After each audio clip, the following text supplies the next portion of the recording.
to the Blue Watch, your backstage pass to the lives of frontline officers and the leadership steering the way. I'm Chris Caston. Today, we're sitting down with University of Texas police officer Jeff Crawford. Not only was one of my sergeants back in the day in Austin PD, but he also led teams on SWAT, Bomb Squad, and even teaching classes at Texas State University's Alert Training Center. Jeff, thanks so much for joining us today. Oh, it's my pleasure. I really do appreciate it. Now, with a long career filled with so many challenges, what brought you back to being a patrol officer at University of Texas? I guess it depends on who you ask. I've had some people say insanity, but it's I tend to believe it's like a lot of guys in our profession. It's like one minute we're sitting around griping and complaining about how terrible things are, and you get away from it and you're like, God, there's so much of the job that I miss and that I enjoyed and didn't appreciate fully at the time. But it's just that, I don't know, sense of purpose. And I had folks call me and say, hey, this would be a good fit for you, because they were familiar with my training background and my kind of background and tactics and stuff like that. And the more we talked, it was like that old familiar feeling started coming back, going, oh, that would be fun. I would, I enjoy that and all that. And, it's not a bad little stipend to supplement the pension. So decided to jump back in. Yeah, and it's fun too. It's like you said, it's one of those things that you miss. I think a lot of people who retire end up realizing that the camaraderie that we had on shifts, and it's one of those things that, oh man, I forgot that was really great having that police family. Yeah. And I remember Rick Randall, he mentioned that a couple of years before I retired. He was saying that, he goes, have your hobbies and all that kind of stuff, so you've got other avenues. And it's like, I do, and I do. I enjoy my hobbies and stuff like that. But it's, you tell people this all the time, they never understand. But to me, it's like a fraternity like no other. Mm-hmm. It's just, I have a hard time explaining it to people, but it's like, I don't think anybody really truly appreciates it unless they're part of it, and can appreciate it unless they're part of it. Oh yeah. And did you feel like when you retired, I know I've heard some people describe it as like you walk out of the building, the door's shut, you've turned in all your gear and it's like, now what? Yeah. Did that kind of hit you whenever you had that retirement? Yeah, it was, it was funny. I've told some people it was like went down, turned in all my equipment, stuff like that, which included my access cards. And so I had to call my corporal and say, can you come let me in the building? Because I've still got, a day and a half of work left, and I can't get in anywhere because I don't have access cards. So I had to get a little visitor's pass and a little visitor's card to swipe for the next day. But it was kind of that. I don't know. It kind of rubs you wrong in a certain way, because it's kind of like, okay, we're done with you. Yeah, you can go now. We got this now. We're done. Yeah, it was. Thanks for 20 plus years of service. Good job. Right. And it's like, what, I don't know, 4 or 6 weeks later, I get a letter from the chief thanking me for my service at home, and I was like, whatever, But it was just kind of that a very solemn kind of exit, But it is kind of a weird, surreal is the best word, because like I said, it's like, well, 30 years and okay, what now? I like that. The what now? It kind of that led you to teaching over at the Alert Academy and now back at UT. Your experiences in SWAT and EOD, has that influenced you when it comes to your approach to managing critical incidents on campus, or the training that you provide to some of the UT folks? Even just some of the philosophies that were taught, I'm still repeating them or regurgitating those same philosophies. I mean, as honestly as recent as probably about 3 hours ago, you get in any organization, you'll have some that just want to aim for what's passing 70%. Okay, I'll aim for 70. And I remember one of my lieutenants in SWAT he said, up here standard performance is considered substandard, and exceptional performance is what's expected.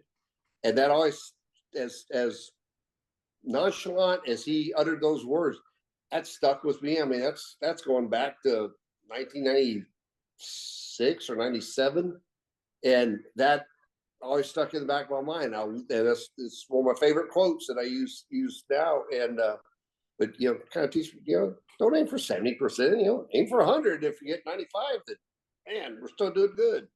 Yeah. But stuff like that has really, I think, come to help me. Just obviously with the different tactical training and stuff like that, been able to offer them that insight, because they haven't had the same experiences on campus as we did in the city, or as many opportunities to to respond to the same kind of calls that we did. I mean, there's not the shootings every Friday and Saturday night, or stabbings. And so when it happens, it's like a lot of times they're wondering, okay, oh God, what do we do? I haven't done this for a year and a half now. And so and it's nice being able to kind of dig back into that bag of tricks that were taught to me so long ago, and be able to offer that up, and offer suggestions on there. Here's me personally, how I manage this, or how I go about doing that, and hopefully helping out that next generation as they start growing into it. When people retire or people leave the the profession, I think we lose a lot of that institutional knowledge, things that we've learned over the years. I'll give you an example. Is I remember when you were my sergeant on patrol, and it was back, we were dealing with the Austin bomber. And for those of y'all who may not remember, he was sending bombs and packages all around Austin area. And I gotta say, having an ex-EOD guy on the shift really helped, because you had all this knowledge that was able to help kind of calm the some of the fears that the officers on our shift had about approaching some of these calls, and it gave a lot of help in that time frame. Yeah, that was definitely an interesting time of the career, wasn't it? Oh, Uh, absolutely. We were opening bring Amazon packages for people that had their name on it, said from Amazon. The app said it was delivered, but they were still scared, and There was rightfully supposed to be a so. 2-day delivery, and it came a day early. Yeah, but honestly, rightfully so, though. I mean, we had Yeah. some go off in East Austin in our area where it was like, oh, yeah, I get why people would be afraid to open those. And even some of our officers were. So, Oh, um, absolutely. having you on the shift actually helped out our officers quite a bit. I don't know if you even realize how much. What was the most challenging aspect of like running a shift during that time? I think not just at that time, but anytime. It's the personalities they vary so greatly. You've got 10, 12, 14 people in that shift, and each one's a little different, and it's kind of getting to know them, learning their personalities, how they what makes them tick, and just kind of learning how to use that to accomplish the greater goal that we're all there to accomplish. Coming up, and some folks like yourself, we come out, hey, we got to get this done, and bam, it's done. Take care of it with little effort, and others you have to sit down and as I used to say, break out the Big Chief tablet and crayons and draw them a pretty picture showing them step by step. It was learning to deal with those personalities, and realizing that the way it works, upstairs in my brain, and the way I understand it, it's not the way maybe he does or she does, and just kind of having to learn all the different learning styles that were out there, and how to best get across to people, or help them to understand. When you came on, one of the things I remember talking to you about was kind of tell me about everybody. Tell me about the people's personalities, and tell me about how they work. And I thought that was Yeah. really cool, and I appreciated that about an incoming supervisor. For me, that I think that helps because you get to express okay, this is how it best work with this person and how to best work with this person, rather than the rubber stamp approach, trying to, make everybody else fit to what your perspective is or your personality. Yeah, that was, and again, that was something hard for me. It's like and I still use the analogy today. It's like I may come to a call or a situation that I'm dealing with, and I may want to go up and make 3 left turns to get to where I need to be, whereas you may come up and just make 1 right and get to the same location. And I'm okay with that. At first it was like, dude, just make a right turn. You're right there. But if making the 3 lefts, term I use is, if what we're doing, is it legal? Is it within policy? And is there any negative, really overall effects that it's going to cause by us doing it this way? Then I always say, let them do it then. Let them your officers grow and learn. I think one of the worst things that we do in our profession is not really allowing them that growth or the ability to do it different. And like I said, in my OCD brain at times, it's hard to sit there and go, oh God, he's doing step, C, B, D, A, and why is he not going to A, B, C, D? And but then you sit back and realize it really doesn't matter in the end. It's legal. It's not like, we're gonna lose evidence in court, or somebody's gonna get hurt because of it. It's just a different way of doing it. Sometimes let them make those mistakes. If it's not gonna cause, damage or cause somebody harm, stuff like, sometimes let them go, okay, go ahead, do it your way, and letting them see that, yeah, God, that was a lot harder than I thought it would. Yeah, maybe next time try it this way, that I was, like we were suggesting, but letting them I don't want to say fail, but stumble a little bit. And they learn next time, kind of a little bit better way to balance things out. I don't always, you don't always have to be right as a supervisor or manager or whatever you are, but if you're willing to sit out and, again, look at it from somebody else's perspective and go, yeah, it's legal, it's within policy, yeah, let's try that. And again, give them the chance to grow. Yeah. Looking back on your career, what are you most proud of out of the years you served at like APD, UT, and even teaching at the Alert Center? I'd probably say it's what I passed on, or the bit of knowledge or experiences that maybe I shared with this guy, or in this training class I taught this portion or whatever, and somebody clicked. And I've had a couple moments throughout my career where I got an email, or back in the olden days when they used to write letters. But I got a note from one guy that said, you know what, I attended this class, and I remember specifically it was about this block I taught on action versus reaction. Not sitting there giving them 18 commands to drop the gun. And lo and behold, like a week after the class, he got involved in a critical incident and said, man, it was you barking in my ear that reminded me. And he says, I don't know if I would have, if it would have ended as successfully as it did, had it not been for that. In your opinion, what does it mean to be a good leader in policing today? Being willing to have those uncomfortable moments and work through them, but doing it with some compassion and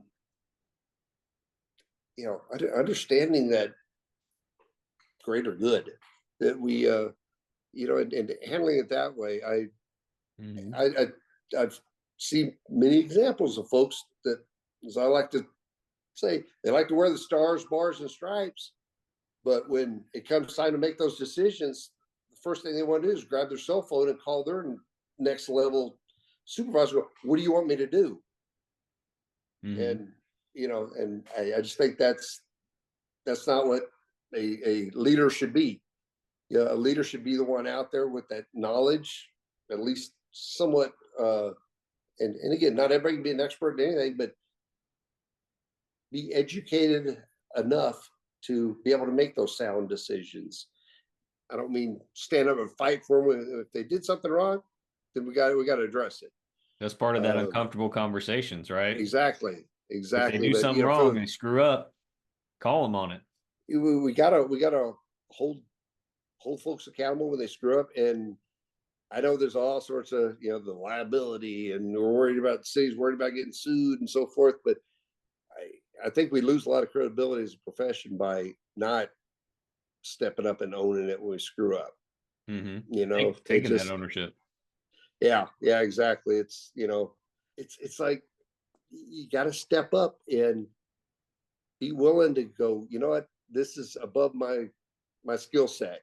I maybe shouldn't be in this role, or I'm going to have to crack, kind of crack the books and improve my skills and knowledge, skills and abilities in order to fill that role, if that's the role somebody's putting me in. But a lot of times, that freaking pride, man, that's a hard thing to swallow. And again, been there, done that, where it's like, no, I'm not going to, I don't want to admit weakness, but we got to be willing to kind of break a sweat and, like I said, have those difficult conversations they need to have. Otherwise, yes, that same vicious cycle is going to keep happening, I think, again and again. What advice would you give to someone considering a career in law enforcement?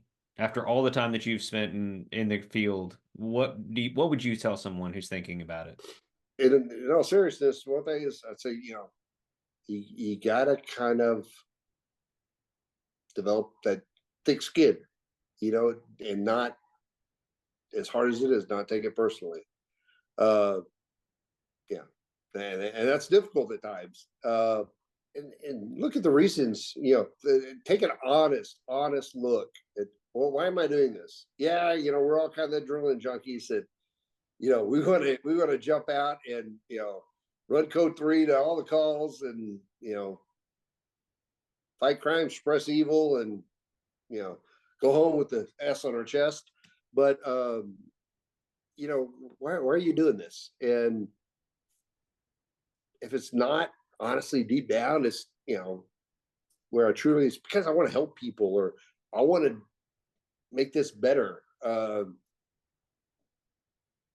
It may not be that right profession for you. If it's just about the what I get out of it, or the personal rewards or benefit, it's you may not be the best one for that job. And there's folks that we have found that were like that. It was all about what's in it for me. And it just, they were not the right fit for this profession. And some of them ended up creating some black eyes for the rest of us. And but dude, it's again, I think it's one of the most noble professions this world has, and I'll put it up against any others.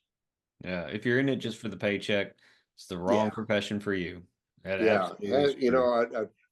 I tell them to kind of be prepared for the negatives, and have some sort of healthy outlet for that.